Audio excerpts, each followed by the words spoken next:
अगदी मऊ लुसलुशीत तोंडात विरघळणारी पुरणाने टम्म भरलेली गुबगुबीत पुरणपोळी, मस्त असं हे वरण भात, मसाले भात, बटाट्याची भाजी, कटाची आमटी, पालक भजी, मसाला बटाटा वडा आणि तळलेले पापड कुरडई, त्यासोबतच मस्त अशी चटणीसुद्धा. तर हा सगळा स्वयंपाक आपण आज अगदी सोप्या पद्धतीने मस्त नियोजन करून करणार आहोत. अगदी रोजचा स्वयंपाक करतो त्याच पद्धतीने हा पुरणपोळीचा स्वयंपाक केल्यासारखं तुम्हाला वाटेल, इतकं सोपं नियोजन आहे आणि अगदी सुटसुटीत असं नियोजन करून तुम्ही पुरणपोळीचा स्वयंपाक अगदी सोप्या पद्धतीने करू शकताय. कांदा लसूण न वापरता आज आपण हा पुरणपोळीचा संपूर्ण स्वयंपाक करणार आहोत. नमस्कार, मी सुवर्णाज रेसिपी मराठीमध्ये तुम्हा सर्वांचं खूप मनापासून स्वागत आहे. तर सगळ्यात आधी आपल्याला कुकर लावायचा आहे. इथे मी कुकरच्या डब्यामध्ये हरभऱ्याची डाळ काढून घेतलेली आहे. डाळ स्वच्छ अशी धुवून घ्यायची.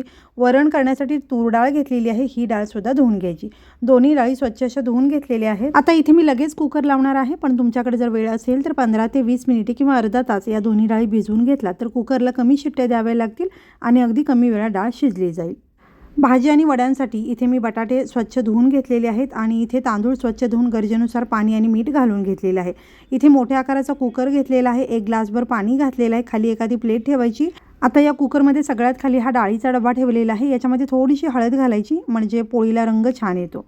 आता हा भाताचा डबा ठेवलेला आहे. याच्यावरती झाकण लावून ही जी आपण डाळ धुवून घेतलेली आहे वरणासाठी, तर ही वरणाची डाळ ठेवायची. याच्यावरती प्लेट झाकून हे जे बटाटे आपण घेतलेले आहेत स्वच्छ धुवून सगळे बटाटे घातले आणि आता कुकरला झाकण लावून कुकरच्या 4 ते 5 शिट्ट्या काढून घेते. मोठ्या आकाराचा कुकर आहे, त्यासोबतच पदार्थसुद्धा जास्त प्रमाणात आहेत तर शिट्ट्या जास्त लागतील आणि डाळ भिजवून घेतला तर 3 ते 4 शिट्ट्या बास होतील. तर आता कुकर होतोय तोपर्यंत आपण कणिक भिजवून घ्यायची आहे. 1 वाटी डाळ घेतलेली आहे, यासाठी 2 वाटी आपल्याला कणिक घ्यायची. इथे मी फक्त गव्हाचं पीठ घेतलेलं आहे. तुम्ही याच्यासोबतच थोडासा मैदा वापरला तरी चालेल किंवा 1 वाटी मैदा 1 वाटी गव्हाचं पीठ घेतला तरी चालेल. गव्हाचं पीठ चाळून घ्यायचं आणि याच्यातील कोंडा बाजूला काढायचा म्हणजे पोळी अगदी मऊ लुसलुशीत होते. नेहमी डाळीच्या दुप्पट कणिक घ्यायची म्हणजे पोळीचं जे कणिक आणि पुरणाचं जे प्रमाण आहे अगदी योग्य होतं. आता या कणकेमध्ये थोडीशी हळद आणि चवीनुसार मीठ घातलं, छान मिक्स करून घेतलं. आता पाणी घालून याचा छान सॉफ्ट असा गोळा मळून घ्यायचा आहे.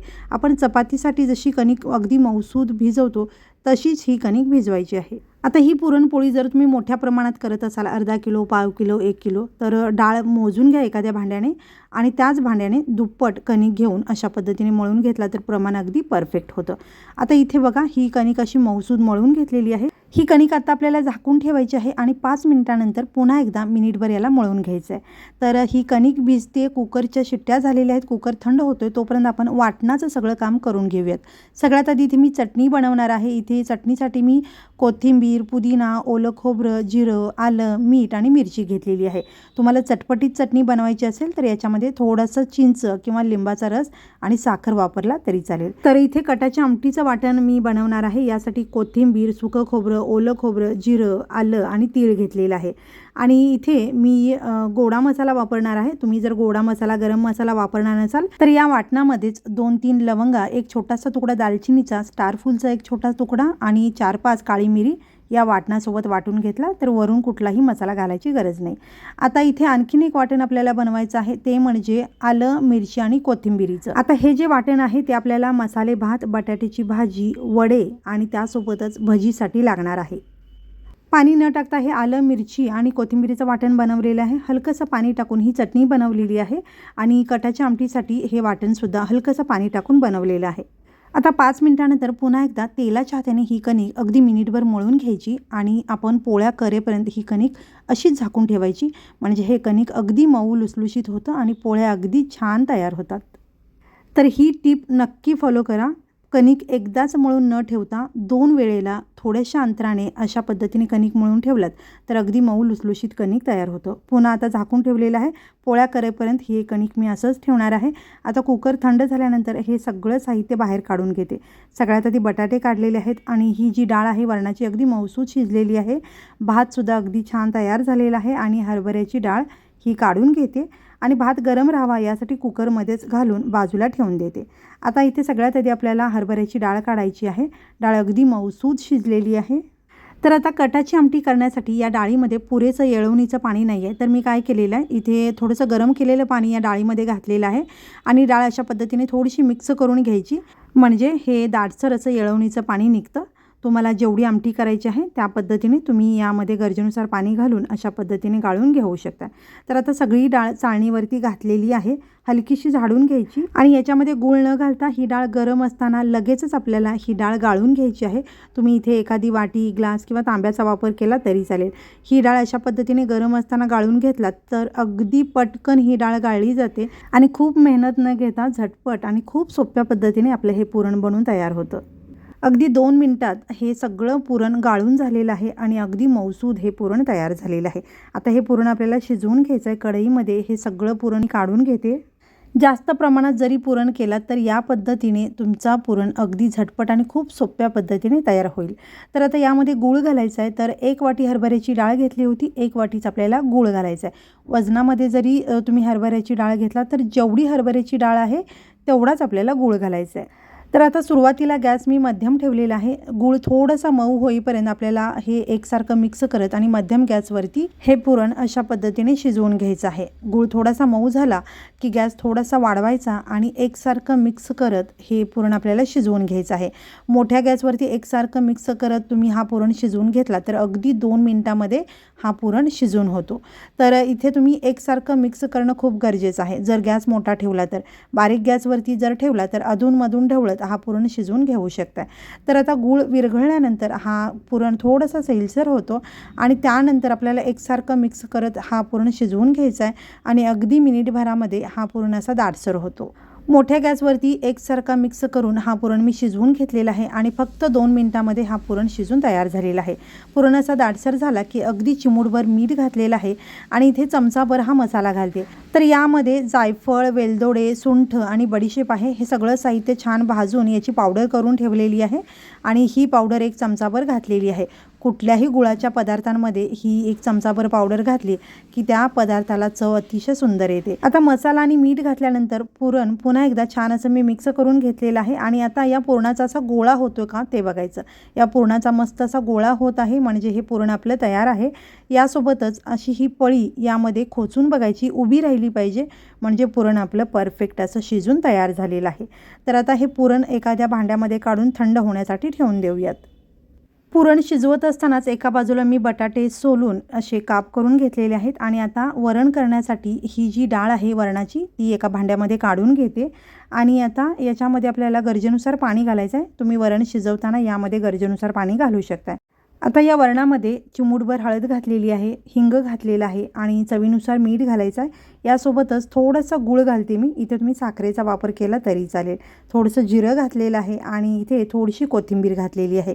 हे सगळं छान मिक्स करायचं आणि आता या वरणाला छान अशी उकळी काढायची। आता भजी आणि वड्यांसाठी पीठ भिजवून घेऊयात। तर इथे मी 1 ते 1.5 वाटी बेसन घेतलेलं आहे। याच्यामध्ये आपल्याला चवीनुसार मीठ घालायचं आहे। अगदी चिमूटभर इथे मी हळद घातलेली आहे। थोडासा ओवा घेतलेला आहे आणि तो हाताने चुरून अशा पद्धतीने घालायचा म्हणजे स्वाद खूप छान लागतो भजी आणि वड्यांमध्ये। यासोबतच अगदी चिमूटभर खाण्याचा सोडा घातलेला आहे आणि आपण जो ठेचा बनवला होता आलं, मिरची आणि कोथिंबीरीचा, हा ठेचा यामध्ये घालायचा आहे। आता हा ठेचा तुम्ही तुमच्या आवडीप्रमाणे कमी जास्त घालू शकता। सगळं छान मिक्स करून घ्यायचं आणि पाणी घालून याचं मस्त असं बॅटर बनवून घ्यायचं। आता हे बॅटर खूप पातळ करायचं नाही आहे, थोडंसं दाटसर असावं अशा पद्धतीचं हे बॅटर बनवून तयार केलेलं आहे। आता हे बॅटर मी बाजूला ठेवते आणि आपण आता सगळ्यात आधी बटाट्याची भाजी बनवून घेऊयात। तर इथे कढईमध्ये तेल घातलेलं आहे। तेल चांगलं गरम झालं की याच्यामध्ये मोहरी घालायची आहे, जिरे घालायचे आहेत आणि कढीपत्ता घातलेला आहे। यानंतर बनवून घेतलेला ठेचा घातलेला आहे। यामध्ये मिरची, आलं आणि कोथिंबीर आहे। तर हा ठेचासुद्धा तेलावरती छान परतून घेतला। आता याच्यामध्ये पाव चमचा हळद घातलेली आहे। ही हळदसुद्धा व्यवस्थित मिक्स करून घेतली आणि आता उकडून सोलून घेतलेला काप करून घेतलेला बटाटा घालायचा आहे। आता या फोडणीमध्ये सगळा बटाटा व्यवस्थित असा मिक्स करून घ्यायचा आणि यानंतर याच्यामध्ये आपल्याला मीठ घालायचं आहे। चवीनुसार मीठ घातलेलं आहे। इथे मी साखर आणि लिंबू वापरणार नाही आहे, पण तुम्हाला हवं असेल तर थोडासा लिंबू पिळू शकता आणि त्यासोबतच थोडीशी साखर घालायची आहे। सगळा बटाटा व्यवस्थित असा मिक्स करून घेतलेला आहे। याच्यामध्ये आता थोडीशी कोथिंबीर घालून मिक्स करून घेऊयात। तर ही भाजी बारीक गॅसवरती मिनिटभर परतून घ्यायची किंवा 1 मिनिटभर वाफ देऊन घेतला तरी चालेल। भाजी व्यवस्थित अशी मिनिटभर परतून घेतलेली आहे। तर इथे बिना कांदा लसणाची मस्त अशी बटाट्याची भाजी आपली तयार झालेली आहे। तर ही भाजी एका डब्यामध्ये मी काढून घेते। तर याच्यातीलच थोडीशी भाजी वापरून आपण मसाला बटाटा वडा करणार आहोत। यासाठी कढईमध्ये मी थोडीशी भाजी शिल्लक ठेवलेली आहे। राहिलेली भाजी मी डब्यामध्ये काढलेली आहे। भाजी थोडीशी अशा पद्धतीने स्मॅश करून घ्यायची। आपण जो ठेचा बनवला होता तो पुन्हा थोडासा ठेचा यामध्ये घातलेला आहे, कोथिंबीर घातलेली आहे, थोडासा गरम मसाला घातलेला आहे आणि ही भाजी व्यवस्थित अशी मिक्स करून घ्यायची। यामध्ये थोडीशी मी प्लेन लाल मिरची पावडर घातलेली आहे आणि आता हे मिश्रण आपल्याला अशा पद्धतीने स्मॅश करून घ्यायचं आहे आणि एकजीव करून घ्यायचं आहे। इथे मी गॅस बंद केलेला आहे। वड्यासाठी बटाट्याचा मसाला आपला तयार झालेला आहे। एका प्लेटमध्ये हे सारण काढायचं आहे आणि थंड झाल्यानंतर याचे गोळे करायचे आहेत। तर आता भाजी केल्यानंतर याच कढईमध्ये मी कटाची आमटी करते। तर यासाठी 2 ते 2.5 चमचे तेल घातलेलं आहे। कटाच्या आमटीसाठी तेल थोडंसं जास्त लागतं। तेल गरम झाल्यानंतर मोहरी घातलेली आहे, जिरे घातलेले आहे, त्यानंतर कढीपत्ता घातलेला आहे, थोडासा हिंग घातलेला आहे आणि इथे आपल्याला प्लेन लाल मिरची पावडर वापरायची आहे आणि ही मिरची पावडर जळू नये यासाठी आपण जे वाटण बनवलेलं आहे तर हे वाटण लगेचच थोडंसं घातलं आणि छान परतून घेतलं। त्यानंतर राहिलेलं सगळं वाटण घालून हा मसाला छान तेल सुटेपर्यंत आपल्याला परतून घ्यायचा आहे। मसाला थोडासा परतत आला की याच्यामध्ये 1 चमचाभर हळद घातलेली आहे आणि हे सुद्धा व्यवस्थित असं मिक्स करून घेतलं।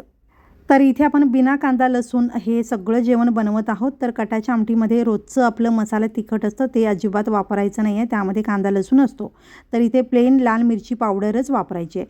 मसाला छान तेल सुटेपर्यंत परतून घेतला आणि यामध्ये आपण जे येळवणीचं पाणी काढलं होतं ते घातलं। मिक्स करून घेतल्यानंतर ही आमटी थोडीशी दाटसर वाटली त्यामुळे थोडंसं गरम केलेलं पाणी घातलं। तर ही आमटी तुम्हाला जशी आवडते त्या पद्धतीने पातळ दाटसर करू शकताय। आता चवीनुसार मीठ घातलं आणि थोडासा गूळ घातलेला आहे। व्यवस्थित छान मिक्स करून घेतलं आणि आता याच्यामध्ये 1 चमचा गोडा मसाला घालून छान मिक्स केलं आणि याच्यामध्येच चिंचेची पेस्ट घातलेली आहे, साधारण 1 अर्धा चमचा। तर तुम्हाला ही आमटी जर आंबट गोड नको असेल तर गूळ आणि चिंच न घालता सुद्धा ही आमटी अगदी छान तयार होते। आता या आमटीला छान अशी उकळी काढून घ्यायची आहे। आमटीला अशी छान दणकून उकळी आली की गॅस कमी करायचा आणि कमी गॅसवरती 5 मिनिटे ही आमटी छान उकळून घ्यायची, म्हणजे आमटीला कट छान येतो। तर इथे आपली कटाची आमटी अगदी छान तयार झालेली आहे। गॅस आता मी बंद करते आणि ही आमटी काढून बाजूला ठेवते। आता मसाले भात करणार आहोत। यासाठी कुकरमध्ये 2 चमचे तेल घातलेलं आहे। तेलासोबत थोडंसं तुपाचा वापर तुम्ही करू शकता। तेल गरम झालं की यामध्ये मोहरी घातलेली आहे, जिरे घातलेले आहे, थोडासा कढीपत्ता घातलेला आहे, टोमॅटो घातलेला आहे थोड्याशा मोठ्या आकारामध्ये कट करून आणि आता हे थोडंसं परतून घेतल्यानंतर यामध्ये आपण बनवलेला ठेचा घालायचा आहे। आलं, मिरची आणि कोथिंबीरीचा घातलेला हा ठेचा छान परतून घेतला आणि याच्यामध्ये 1 छोटी वाटी मटारचे दाणे घातलेले आहेत। हे सगळं छान परतून घेतलं आणि आता इथे मी बासमती तांदूळ घेतलेला आहे 1 वाटी। हा तांदूळ स्वच्छ असा धुवून घेतला आणि सगळा तांदूळ स्वच्छ धुवून या मसाल्यांसोबतच आपल्याला परतून घ्यायचा आहे। अगदी अर्धा मिनिट हा तांदूळ या मसाल्यांसोबत परतून घेतला। याच्यामध्ये छोटा चमचा मी हळद घातलेली आहे आणि पाव चमचा हिंग घातलेला आहे। यासोबतच 1 चमचा आपल्याला गोडा मसाला घालायचा आहे। हे सगळं साहित्य पुन्हा एकदा व्यवस्थित असं मिक्स करून घ्यायचं आणि आता याच्यामध्ये आपल्याला पाणी घालायचं आहे। तर इथे मी 1 वाटी तांदूळ घेतला होता, त्याच्या दुप्पट आपल्याला पाणी घालायचं आहे। तर या वाटीने 1 वाटी तांदूळ होता, याच वाटीने 2 वाटी पाणी घातलेलं आहे। सगळं व्यवस्थित मिक्स करून घेतलं। याच्यामध्ये चवीनुसार मीठ घालायचं आहे आणि 1 छोटासा तुकडा मी गुळाचा घातलेला आहे। पुन्हा एकदा सगळं छान मिक्स करून घ्यायचं आणि आता कुकरचं झाकण लावून मोठ्या गॅसवरती या कुकरच्या 2 शिट्ट्या मी काढून घेते। मध्यम गॅसवरती 1 शिट्टी काढून घेतला तरी चालेल। कुकरच्या 2 शिट्ट्या झालेल्या आहेत। मसाले भात तयार झालेला आहे आणि आता एका बाजूला इथे मी वरणसुद्धा छान असं उकळून घेतलेलं आहे। गरजेनुसार यामध्ये पाणी घालायचं आहे। तुम्हाला दाटसर पातळ कसं वरण हवं आहे त्यानुसार यामध्ये पाणी टाकून हे वरण असं छान उकळून घेतलं। वरण तयार झालेलं आहे। तर आता तळणीचं काम करूयात। तर इथे कढईमध्ये तेल छान गरम करून घेतलेलं आहे। याच्यामध्ये सगळ्यात आधी पापड, कुरडई मी तळून घेते। तर मस्त फुलणारे पांढरे शुभ्र असे हे साबुदाणा पापड, साबुदाणा बटाटा पापड आणि त्यासोबतच अगदी भरपूर अशी फुलणारी ही कुरडई, या सगळ्याचा व्हिडिओ मी अपलोड केलेला आहे। तर चॅनलवरती जाऊन तुम्ही नक्की चेक करा।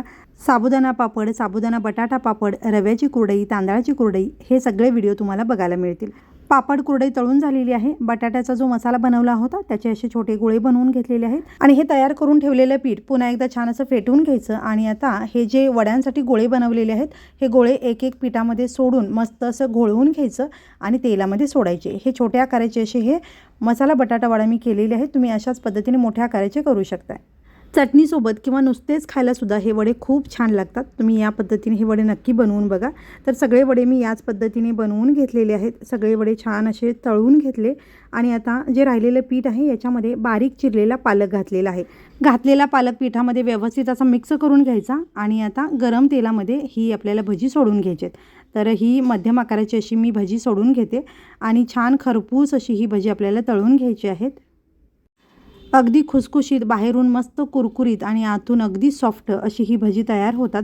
सगळी भजी मी याच पद्धतीने बनवून घेतलेली आहेत आणि मस्त अशी तळून घेतलेली आहेत. तर इथे भजीसुद्धा आपली तयार झालेली आहे आणि आता आपल्याला पुरणपोळी बनवायची आहे. तर कणिक इथे मी आता काढून घेतलेली आहे. तर ही कणिक अगदी मऊ लुसलुशीत झालेली आहे आणि अशी ताणली तर मस्त ताणली जाते. अगदी तार आल्यासारखी ही कणिक झालेली आहे. तर सुरुवातीला मळून आपण जेव्हा एकदा ठेवतो ना, त्यावेळेला 5 मिनिटानंतर पुन्हा एकदा मळून ठेवायचं, म्हणजे अशी परफेक्ट कणिक तयार होते. तर पुरणसुद्धा थंड झालेलं आहे. पुरण आणि कणिक तयार आहे. अशी मऊ लुसलुशीत तार आलेली कणिक तयार झाली की पोळ्या अगदी मऊ सूत तयार होतात, छान लाटल्यासुद्धा जातात. तर आता या कणकेची अशी वाटी बनवून घ्यायची. गरज पडली तर थोडंसं गव्हाचं पीठ लावायचं, अशी वाटी बनवायची आणि आता याच्यामध्ये आपल्याला पुरण भरायचं आहे. तर कणकेचा जेवढा गोळा आहे त्याच्यापेक्षा थोडासा मोठा पुरणाचा गोळा घ्यायचा, म्हणजे पोळी अगदी मऊ लुसलुशीत होते, त्याचबरोबर छान गोड होते आणि अगदी गुबगुबीत आणि छान तोंडात विरघळणारी अशी पुरणपोळी तयार होते. अशी ही वाटी बंद करायची, जास्तीचं कणिक काढायचं आणि याचं तोंड व्यवस्थित बंद करायचं. तर असा हा गोळा चपटा करून घ्यायचा आणि पुरण जे आहे सगळ्या बाजूने एकसारखं पसरलं जातं. तर इथे तुम्ही बघू शकता, ही कणकेची अशी छोटी गोळी घ्यायची आणि पुरणाची थोडीशी मोठी गोळी घ्यायची आणि वाटीमध्ये असं हे पुरण भरून अशा पद्धतीने हा गोळा आपल्याला बनवून घ्यायचा आहे. सगळे गोळे याच पद्धतीने बनवून घ्यायचे. आता पुरणपोळी लाटून घेऊयात. हा गोळा व्यवस्थित पिठामध्ये घोळवून घ्यायचा आणि हाताने व्यवस्थित दाबून थोडासा चपटा करून घ्यायचा, म्हणजे पुरण जे आहे सगळ्या बाजूने एकसारखं पसरलं जातं. आता अगदी हलक्या हाताने ही पोळी लाटून घ्यायची आहे. आता ही पोळी लाटताना गरज पडली तर अधूनमधून थोडंसं गव्हाचं पीठ लावून घेतला तरी चालेल. पोळी तुम्हाला जशी पातळ आवडते किंवा थोडीशी जाडसर गुबगुबीत आवडते त्या पद्धतीने लाटून घेऊ शकता. पोळी छान लाटून झालेली आहे. तवा मी आधीच गरम करायला ठेवला होता आणि तव्यावरती पोळी घातलेली आहे. आता ही पोळी एका बाजूने थोडीशी झाली की बाजू पलटवून घ्यायची आणि दोन्ही बाजूनी तेल सोडून किंवा तूप सोडून ही पोळी छान अशी खमंग खरपूस भाजून घ्यायची. तर इथे ही पोळी तुम्ही बघू शकता, सगळ्या पोळ्या अशाच छान टम्म फुगलेल्या तयार होतात. दोन्ही बाजूनी ही पोळी मी छान अशी भाजून घेतलेली आहे. ही पोळी काढून घेते आणि याच पद्धतीने आणखीन एक पोळी तुम्हाला मी बनवून दाखवलेली आहे. सगळ्या पोळ्या इथे तुम्ही बघू शकता अगदी परफेक्ट तयार झालेल्या आहेत, मस्त गुबगुबीत आहेत आणि सगळ्या पोळ्या अशा छान फुगलेल्या तयार होतात. कणिक आणि पुरण अगदी परफेक्ट तयार झालं की पोळ्या अशा मस्त तयार होतात. सगळ्या पोळ्या मी याच पद्धतीने बनवून घेतलेल्या आहेत. अगदी परफेक्ट अशा पुरणपोळ्या आपल्या तयार झालेल्या आहेत. तर आता ही पुरणपोळी काढून घेते. इथे मसाले भाताचा कुकर थंड झालेला आहे आणि हा आता काढून बघूयात. अगदी मऊसूद आणि मोकळा हा मसाले भातसुद्धा तयार झालेला आहे. सगळं जेवण तयार झालेलं आहे आणि ही पोळीसुद्धा बघू शकताय अगदी गुबगुबीत आणि मऊ लुसलुशीत झालेली आहे. तर इथे नैवेद्याचं ताट वाढून घेऊयात. सगळ्यात आधी लिंबू ठेवलेला आहे, पांढरा भात घातलेला आहे, त्याच्यानंतर मसाले भात घातलेला आहे, बटाट्याची भाजी घातलेली आहे, ही आपण बनवलेली छान अशी चटणी, दुधाची वाटी, यानंतर इथे पापड कुरडई ठेवायची आहे, त्याचबरोबर इथे पुरणपोळी ठेवलेली आहे. याच्यानंतर इथे मी कटाची आमटी ठेवते. तर आमटी बारीक गॅसवरती छान उकळल्यानंतर याला कट अगदी सुंदर येतो. याच्यासोबतच आपण बटाट्याचे जे वडे बनवले होते, मसाला बटाटा वडा अगदी छोट्या आकाराचे इथे मी बनवलेले आहेत, भजी घातलेली आहेत. यानंतर वरण घालूया भातावरती. याच्यासोबतच इथे मसाल्या भातावरती थोडंसं नारळाचा चव घातलेला आहे, थोडीशी कोथिंबीर घातलेली आहे. वरणावरती सुद्धा थोडीशी कोथिंबीर, भाजीवरती आमटीवरती सुद्धा थोडीशी कोथिंबीर घातलेली आहे आणि आता तूप घातलेलं आहे पोळीवरती. वरण भातावरती आणि दुधामध्ये सुद्धा थोडंसं तूप घातलेलं आहे. तर इथे अगदी सात्विक अशी ही बिना कांदा लसणाची आपली पुरणपोळी थाळी तयार झालेली आहे. असं नियोजन केलं तर अगदी झटपट सोप्या पद्धतीने रोजच्या स्वयंपाकासारखाच हा पुरणपोळीचा स्वयंपाक तुमचा अगदी सोप्या पद्धतीने तयार होईल. तर तुम्हीसुद्धा या पद्धतीने बिना कांदा लसणाची ही पुरणपोळी थाळी या पद्धतीने नक्की बनवून बघा. आणि तुम्हाला जर हा व्हिडिओ आवडला असेल तर व्हिडिओला लाईक करा, शेअर करा, चॅनलला सबस्क्राईब करून बेल आयकॉन जरूर दाबा आणि हा व्हिडिओ पाहिल्याबद्दल खूप धन्यवाद.